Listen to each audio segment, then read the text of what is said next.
என்னங்க இல்லை, வேலை வாய்ப்பு கொடுத்தது ஒன்றும் பெரிய தவறு ஒன்று இல்லை.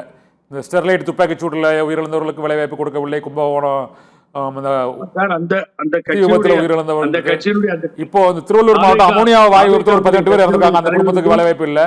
ஆனால் கரூரில் மட்டும் வேலை வாய்ப்பு ஏன் கொடுத்தாங்க அப்படின்னு நீதிபதி கேட்டார். நீதிபதியில் இந்த மனுதாரர் தரப்புல கேட்டிருக்காங்க. அதாவது நான் என்ன சொல்றேன், உடனடியாக முதல்வர் இரவோடு இரவாக போய் 10 லட்சம் ரூபாய் கொடுத்தாருல, கொடுத்தாரா இல்லையா? உடனே போயிட்டாரு, முந்திட்டு போனார்ல. அப்புறம் தானே இவர் 20 லட்சம் ரூபாய் கொடுக்குறாரு எங்க தலைவர். ஆமா, அப்ப அது தவறாகாதா? இல்ல அரசு வேலை தான் பிரச்சனை. இல்ல இப்போ அரசு வேலை இப்போ இல்ல புலேன் சார், இப்போ ஒரு கடந்த வாரம் அந்த திருவள்ளூர் மாவட்டம் கன்னிகைப்பேருங்கிற அப்படிங்கிற ஊர்ல அமோனியா வாயு கசிவு ஏற்பட்டு ஒரு 18 பேர் உயிரிழந்தாங்க. ஒண்ணு. இதே போல ஸ்டெர்லைட் நிறுவன துப்பாக்கி சூட்டில் உயிரிழந்தாங்க.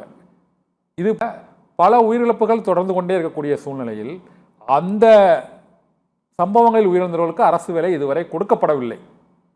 ஆனால் இந்த சம்பவத்திற்கு கொடுத்திருக்கிறார்களே, இது ஒரு அரசியல் கட்சியின் நிகழ்வில், அது ஏற்றுக்கொள்ளக்கூடியதா அப்படிங்கிறதா என்னோட கேள்வி. தூத்துக்குடியில 13 பேர் செத்தது கொடுக்கலன்னு சொல்றீங்களா? அப்பொழுது முதலமைச்சர் யார்? அப்பொழுது முதலமைச்சர் யார்? எல்லா கட்சியும் உதவி செய்தது இல்ல அரசு வேலை தான். அது அவங்களுக்கு உதவி தொகை பண்றது, உதவி பண்றது தப்பு இல்லை. அரசு வேலை என்பது கும்பகோணம் மகாமகத்தில் உயிரிழந்தவர்களுக்கு அரசு வேலை கொடுக்கப்பட்டதா அந்த குடும்பத்தினருக்கு அப்படின்ற கேள்வியை நீதிமன்றத்தில் நீங்க எழுப்புறாங்க. அதனால கேட்கிறோம். ஹெச்ஆர்என்சி டிபார்ட்மெண்ட்ல நீங்க வந்து டைரக்ட் ரெக்ரூட்மெண்ட்டுக்கு அந்த வேலைகளை போடுவதற்கும், அதே மாதிரி அங்கன்வாடி மற்ற இடங்களிலே அந்த வேலைகளை போடுவதற்கும் ஒரு ஒரு விதத்திலே அவர்களுக்கு சட்டத்திலே இடம் இருக்கிறது, நேரடியாக போடுவது. இறந்தவர்கள் குடும்பத்திற்கு கொடுப்பதில் கூட குறை சொல்லி அதுல உள்ள புகுந்து இதுக்கு முந்தைய நிகழ்வுகள் இல்லையே, இது ஒரு முன்மாதிரி நிகழ்வா இருக்கு. சரியா பார்க்க வந்த கொடுமைக்காக தெருவிலே நிற்கிறார்கள். அதை ஒரு அரசு குடிக்கிறது முன் வந்து என்று சொன்னால், அந்த அரசு ஆட்சிக்கு வந்தது அவர்கள் பலிகராதான், அவர்கள் அங்கே கொன்று குவித்ததுதான் காரணம். அவரை கொன்றது யார்? இதற்கு காரணம் யார்? அது நீதிமன்ற விசாரணையில இருக்கு. புலேன் சார் வார முதல் கட்ட கருத்தை எடுத்துக்கிட்ட கோடங்கி ஆபிரகாம் அரசியல் விமர்சகர்கிட்ட போலாம். ஆபிரகாம் சார், இந்த அரசு பணி வழங்கியது, மற்றபடி இந்த முதலமைச்சரோட இன்றைய பேச்சு, இது தொடர்பாக உங்களோட முதல் கட்ட கருத்தை சொல்லுங்க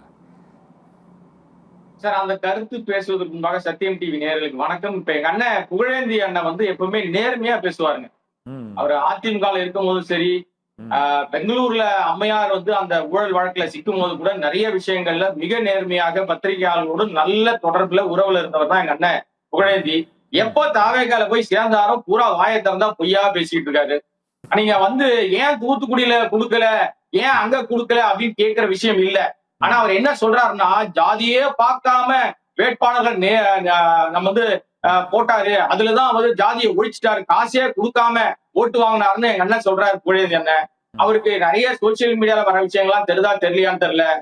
என்னுடைய நண்பர் இன்றைக்கு அறநிலைத்துறை அமைச்சரா இருக்கிற ரமேஷ், அவருடைய ஊர் வந்து இங்க மறைமலை நகர், சென்னை பக்கத்துல. அவரை ஏன் சார் ஸ்ரீரங்கத்துல கொண்டு போய் போட்டாங்க, அதுக்கு எங்க அண்ணன் விளக்கம் சொல்லுவாரா? தெரியாது. அதே மாதிரி நம்முடைய முதலமைச்சர் ஜோசப் விஜய் இருக்காரு இல்லையா, இவர் ஏன் சார் திருச்சி கிழக்குக்கு போனாரு? அவர்தான் எல்லா தொகுதிக்கும் அவரு எல்லாத்துக்கும் அவர் பேர் தானே சொன்னாரு. ஏன் அங்க போனாரு? ஏன் பெரம்பூருக்கு வந்தாரு? அதற்கு பின்னணியில என்ன மதம் இருக்கா, சாதி இருக்கா, எனக்கு தெரியல. அதனால நான் கேட்கிறேன். நான் வந்து உதாரணம் தான் சொன்னேன், இன்னும் நிறைய பேசலாம் அதை பத்தி. ஆனாலும் அண்ணனுக்கு அந்த சில விஷயங்களை மட்டும் கோடிட்டு காட்டணும். ஏன்னா அவர் அதிமுக இருக்கும் போது எவ்வளவு நேர்மையா, எவ்வளவு விஷயங்களை ஆக்ரோஷமா, எவ்வளவு விவாதங்களை கலந்துக்கிட்டு பேசிட்டு இருக்காரு. இன்னைக்கு அந்த செத்து போனவங்க 41 பேர்ல 32 பேருக்கு அரசு வேலை, அதுவும் தற்காலிக வேலை கொடுக்குறாங்க. அதுக்கு முன்னாடி நம்ம முதலமைச்சர் ஜோசப் விஜய் என்ன சொன்னாருன்னா, ஊரா வீட்டு நெய்யில உங்க வீட்டுக்கு ஸ்வீட் செய்யாதீங்க சிஎம் சார், ஸ்டாலின் சார்னு பேசினாரு.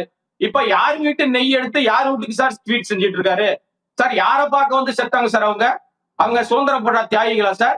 இல்ல வேற என்ன நோக்கத்துக்காக இடஒதுக்கீடு போராடினாங்களா சார்? எதுக்காக சார் வந்தாங்க? ஒரு நடிகரை பார்க்க வந்தாங்க சார். இன்னைக்கு அந்த நடிகர் தமிழ்நாட்டு முதலமைச்சர், அவ்வளவுதானே. வேற என்ன இருக்கு வித்தியாசம்?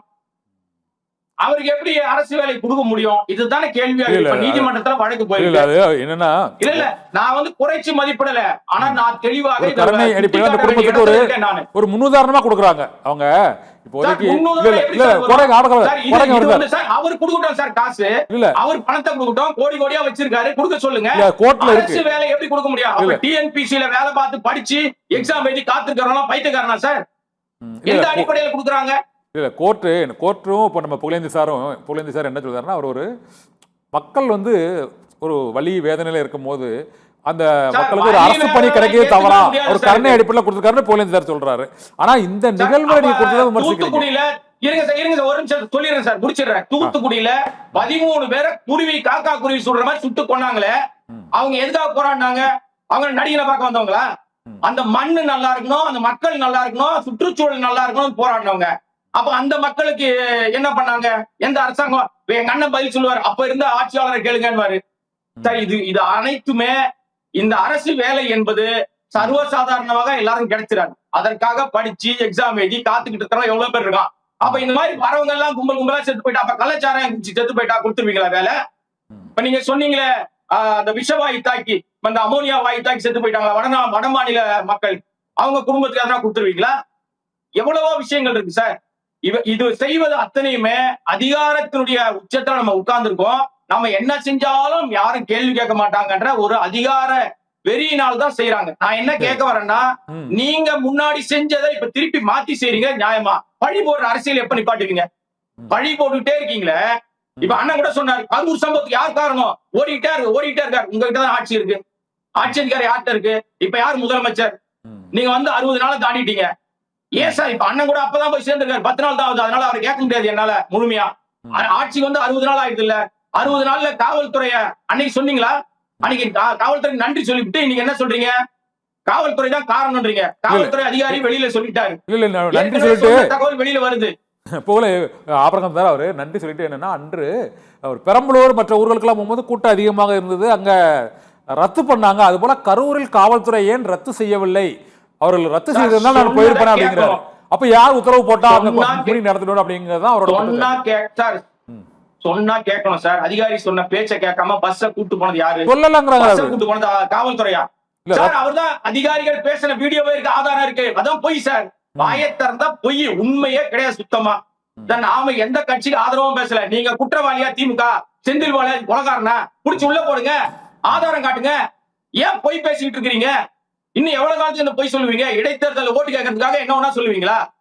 அயோக்கியத்தனமா இல்லையா? அதான் உங்களை தான் துரத்தி அடிச்சிட்டாங்களாங்க. அங்க ஜெயிச்சது ரெட்டல சார். திமுக வேணான்ட்டாங்க மக்கள், விசில் வேணான்ட்டாங்க. கரூர்ல யார் ஜெயிச்சது? ரெட்டல ஜெயிச்சது. எம்ஜிஆர் உருவாக்கின சின்னம். இன்னைக்கு எம்ஆர் விஜயபாஸ்கர் தான் வரவேற்புரை ஆற்றுறாங்க. அதுதான் சார். அவர் மேல எந்த ஊழல் வழக்குமே இல்லையா சார்? தூய சக்தி அவரை எப்படி சேர்த்துக்கிச்சு? அவர் மேல எந்த வழக்குமே இல்லையா? 30 வழக்கு இருக்கு. சொத்து குவிப்பு வழக்கு இருக்கு, கனிம வள கொள்ளடிச்ச வழக்கு இருக்கு, ஏராளமான வழக்குகளை வச்சிருக்காரு. அவரை எப்படி நீங்க சேர்த்துக்கிட்டீங்க? அப்ப தூய சக்தி பிம்பம் அங்க உடைஞ்சு போச்சா? நாங்க வாஷிங் மிஷின் இல்ல, அவங்க திமுக தான் வெண்டிங் மிஷின்ங்கிறார் சார். திமுக தான் அரசியல் வியாபாரம் செய்யும் வெண்டிங் மிஷின்ங்கிறார். எவ்வளவு காலத்துக்கு இன்னும் திமுக மேல பழி போட்டு அரசியல் நடத்துவீங்க? நீங்க என்னைக்கு ஆட்சி நடத்துவீங்க? ரீல்ஸை தவிர வேற எதுவுமே பண்றது இல்ல சார். இன்னைக்கு ஸ்கூல்ல, இன்றைக்கு பள்ளிகள்ல குழந்தைங்க மத்தியில இந்த கரூர் வீடியோவை போட்டுட்டு இருக்காங்க எல்இடில. என்னத்துக்கு காரணம்? குழந்தைங்கிட்ட அரசியல் பேசணுமா? அவர் என்ன பேசினாரு? ஒரு புடுங்க முடியாதுன்றாரு. அது என்ன அர்த்தம்? இதுதான் குழந்தைங்க தெரிஞ்சுக்கணுமா? அசிங்கமா இல்லையா? அருவருப்பா இல்லையா? ஒரு முதலமைச்சர் பேசுற பேச்சா இது சார்? இன்னும் அரசியல் கற்றுக்கொள்ளாமல், அரசியல் நாகரிகம் தெரியாம அருவருப்பான வெறுப்பு அரசியலை பரப்பி நடிகராகவே இருக்காரு.